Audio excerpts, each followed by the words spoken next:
There's a good walk around to that big ass unit. Damn, that thing is no joke, man. Wow. Good morning, folks.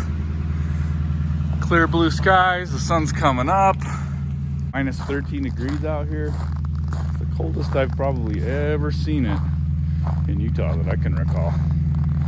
At least at my home. So we've got quite the journey ahead of us today. See these mountains of snow everywhere around the property?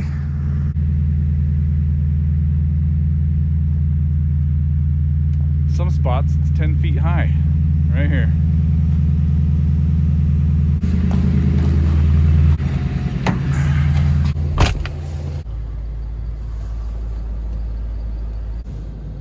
Get some more mirror clearance. Right now I'm about 6 inches on each side. So one of the big problems is just that we've ran out of space here in the back. What used to be tons and tons of room to maneuver all these vehicles around has closed in on us. Great. Maybe we can get the fuck out of here now. All right, we're doing it. Look at us go. Fucking sweet. We have practically no room. All right. 8:15. Long journey. It's about 5 hours one way. The weather conditions today over to Riverton, Wyoming are pretty horrendous. They're forecasting 45 knot winds or 45 mile per hour winds and potentially up to 60 mile per hour winds depending on what part you drive through. Well, at least it's a beautiful day to travel on my end.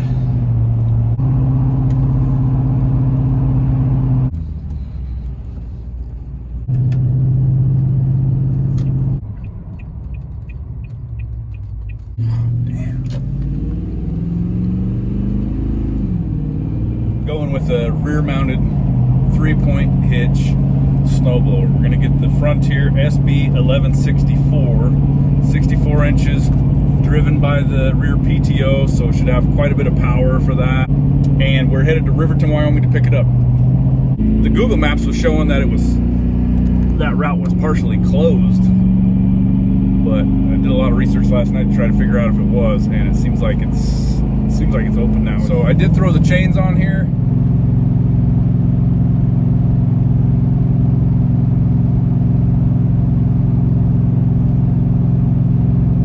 Never gets old. So anyways, why I finally decided to go with this type of snowblower. First off, I want to give a shout out to this YouTube channel, Thorhaven Farm. It's a homestead, guys up in Canada.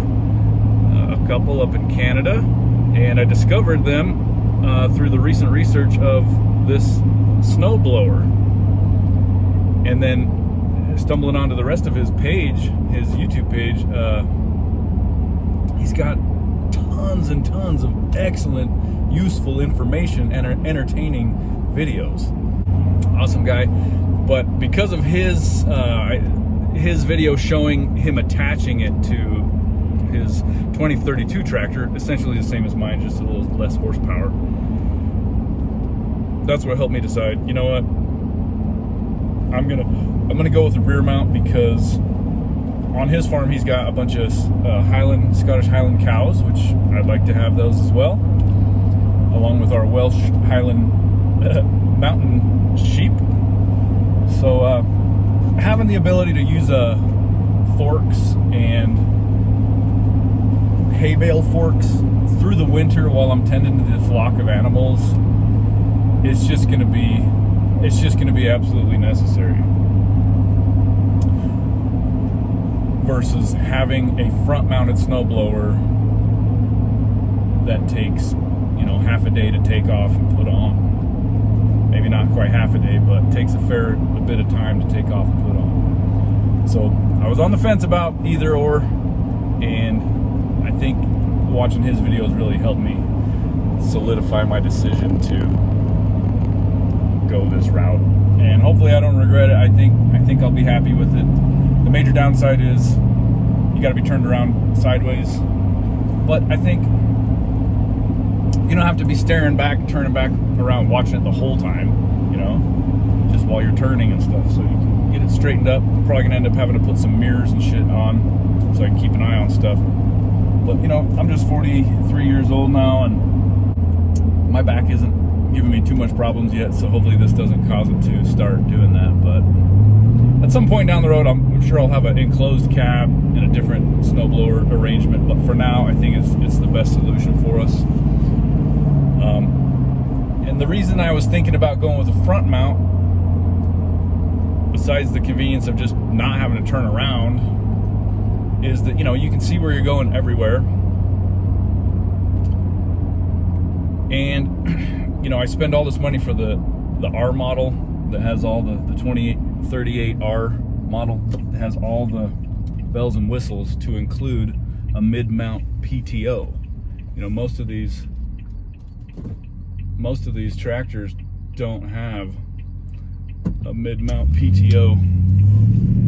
So you're left with, you know, if it's an older tractor and you want a front-mounted snowblower, you're left with having a frame structure that has to be, you know, essentially attached to the bottom of the tractor with a PTO drive coming off the back shaft and a long shaft all the way under your tractor to the front.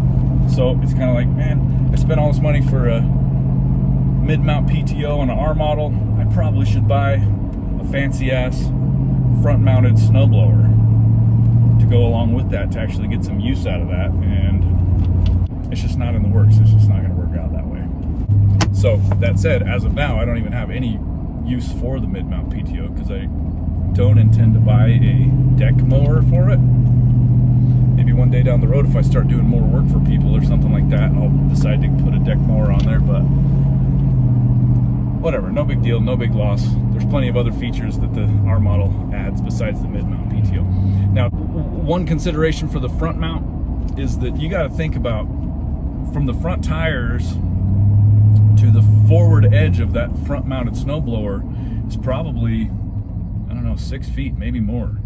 And so when you're trying to make turning, sweeping turns to go around something, to go follow trails or whatever, I don't have that much trails on the property yet, but you got a huge arm out there that you're gonna have to try to get pushed into the snow while you're turning. That seems a little problematic, honestly. It seems like you're probably gonna have to cut into these paths until you can get the tractor into a straightaway position.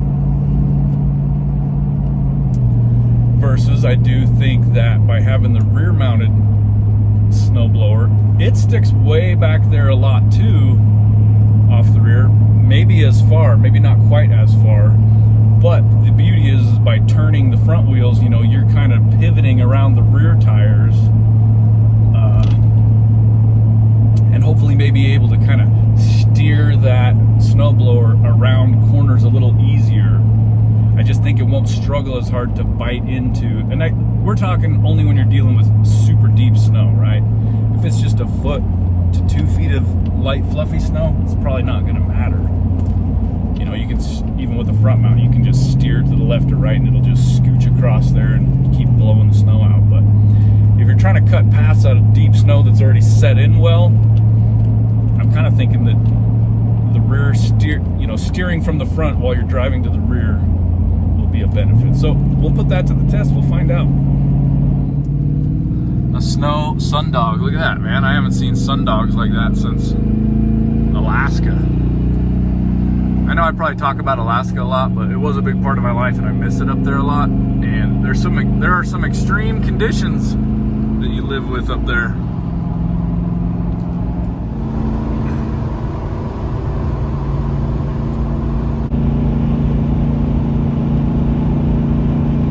Boy, we live in a beautiful part of Utah, don't we? Beautiful part of the country.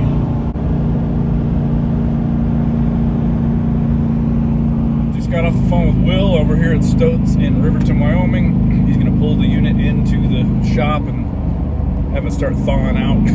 So that'll be nice. But said all is well. He said they're well below zero out there as well. We're at -11 right here. And he thought that I-80 was closed. So we're gonna find out pretty quick. Boy, we live in a beautiful part of Utah, don't we? Beautiful part of the country. Just got off the phone with Will over here at Stoats in Riverton, Wyoming. He's gonna pull the unit into the shop and have it start thawing out. So that'll be nice. But said all is well. He said they're well below zero out there as well. We're at -11 right here. And he thought that I-80 was closed. So we're gonna find out pretty quick.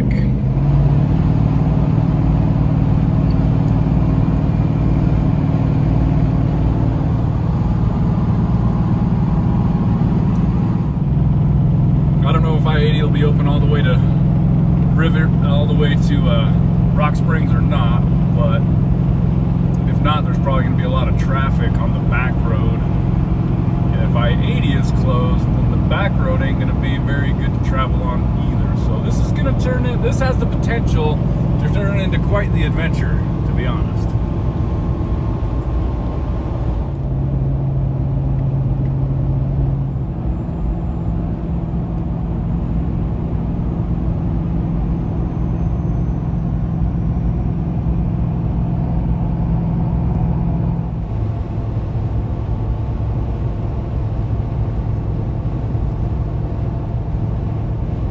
Freeway, Rock Springs. The winds are picking up for sure.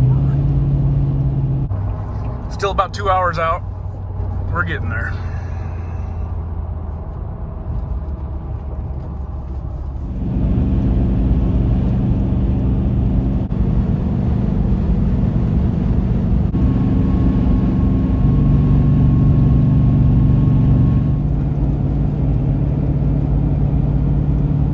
Those are some big Wind River mountains though, aren't they?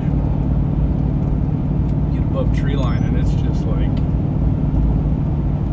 towering, big time mountains, dude. And these mountains are so epic. It only takes like 4 to 5 hours to get over here. And it's just a vast stretch of wilderness once you get up in there. There's almost no forest roads that go in. Very few that go in a short distance. But one of these times, we get out here in the summer and get the camper out here, do some fishing. It'd be great if you guys came along. But look how barren this freaking highway is right here. Jesus. All right, we just crossed the Continental Divide. 7,500 feet.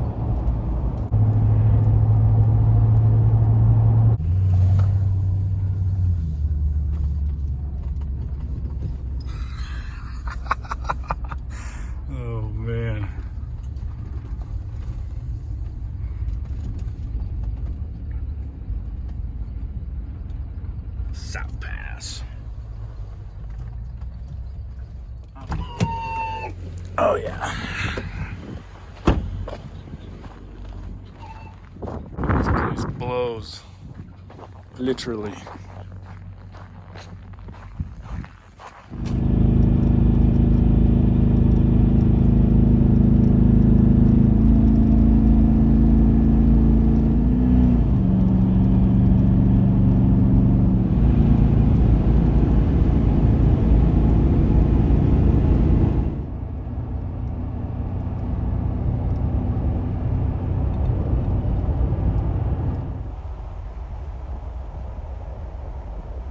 Arrived in Riverton. Picked up a couple 3/8 hooks. They only had one 5/16 hook, so we got some Mondo sons of bitches for that big old chain. Next stop, John Deere. Dang, dude, what a journey. It's about 2:10 in the afternoon now. Only got about 3 hours of daylight left. Maybe 4, I guess, after sunset. But let's see if we can get in here and get this thing put on the trailer.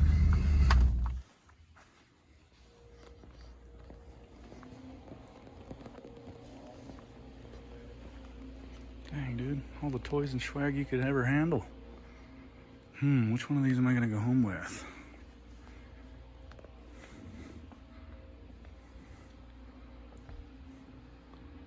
Stouts and Tremont needs to step up their game for sure.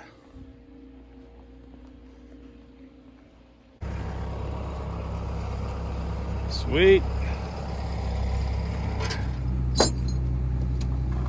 Dude, yeah, that thing is a beast. Brand new. It's collected a little bit of dust from sitting out here for maybe a couple years actually, but it's a freaking unit for sure. That's gonna move a ton of snow.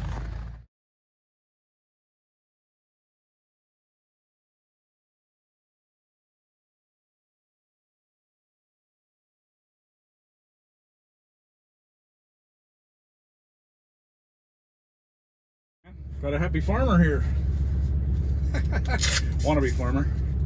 Farmer wannabe.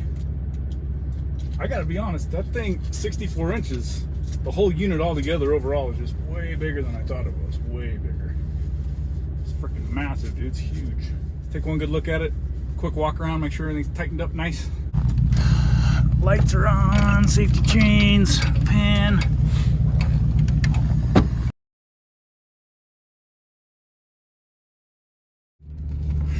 Man, pretty big ass yard they got out here, huh?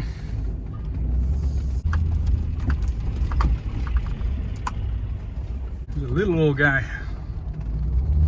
3032.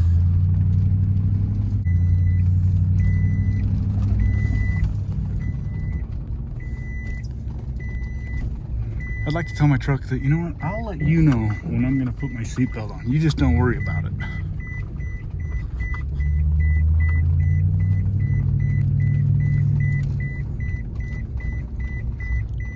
All right, we're pretty well stoked here. 2:50. We're only here a half hour. No problem. Got a whole bag of swag, some toys, hats, shirts. Scored, made out like a bandit. Got this unit loaded up. Just about 3 o'clock, so sun's setting around 5:50. 2.5 hours, 2 hours until the sun sets, and another hour before it's really dark, so we're in pretty good shape. I think we'll be just fine. I'm glad I didn't go the long way around. All right, one more quick stop here. Since the camera shut down because it was too cold. Here's a good walk around to that big ass unit. Damn, that thing is no joke, man. But I think the pin they gave me is a little bit too small, so I'm gonna run in and grab a bigger pin because I don't want to get all the way back to the house and be shut down and not have the right pin tomorrow when I'm trying to install this thing. So I think it's just a little bit too small. Yep, semi-truck blown clean off the damn road, man.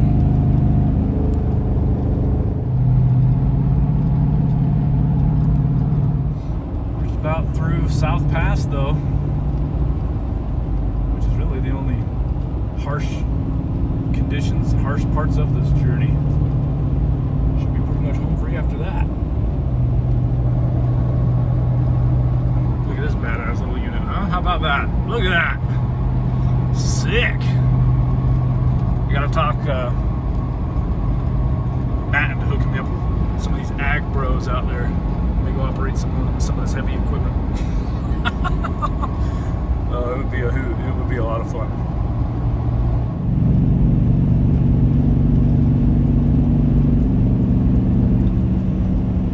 Oh man, it is brutal out here.